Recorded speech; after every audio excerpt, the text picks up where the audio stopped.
नयाँ वर्ष 2083 घामसँगै उठे म सदासै उठेर म ध्यान गर्छु। मैले आज पनि ध्यान गरेँ। मेरो सरजी उठेर चिया पकाउनु भयो। हामीले चिया खायौँ। मैले कोठा सफा गरेँ। मलाई फोहोर देख्नै हुँदैन। नयाँ वर्षमा त झन् के फोहोर बस्ने भनेर मैले यत्तिको सफा गरेँ। आज हाम्रो सँगै सबैजना मिलेर खाना खाने प्लान छ। सबैजना मिलेर काम गऱ्यौँ। हामी असामी भएपछि फाँडो बाँध्न पकाएर त हाम्रो चाडबाडै भएन।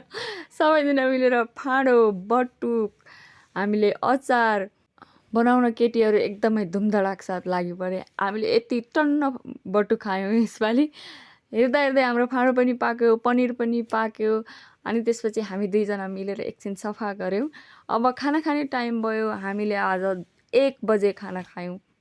सबैजना मिलेर भुइँमा पलेटी कसेर यस्तो मिठो गरेर हामीले खाना खायौँ यसपालि। कोही चाहिँ कुर्सीमा बसेर पनि खाए होइन। सबैले फाँडो मिठो मानेर थप्पी थप्पी खाए। त्यो फाँडो मेरो स्टाइलले बनेको थियो। खाना खाइसकेपछि आयो नयाँ वर्ष सक्यो, बिसु तिहारको पालो आयो। हामी सुदूरपश्चिमेली भएपछि त यत्तिको बिसु तिहार मनाउनु भयो। फुपू र भदैया सालीको सिस्नु चिलाउने सुरुमा भयो। त्यसपछि मैले मेरा देउरहरूसँग न्यु खोजेँ। अनि उल्टै पछि मेरा देउरहरूले मलाई पनि अब नचिलाइ त भएन, पालो त फर्काउनु पर्यो। नयाँ वर्ष सँगसँगै हामीले बिसु तिहार पनि मनायौँ आज। त्यो सिस्नु मरिसकेको थियो, त्यसैले अरूलाई चिलेन, तर उहाँलाई धेरै चिल्यो। 1 गते सिस्नु चिलाउनै पर्छ भन्ने चलन छ। त्यो भएर यो केटालाई पनि उहाँले सिस्नु चिलाइदिनु भयो, उहाँको फुपाजु नाति। त्यसपछि हामी बाहिर गयौँ, 2-4 फोटा खिच्यौँ। हाम्रो नयाँ वर्षको पहिलो दिन यसरी गयो।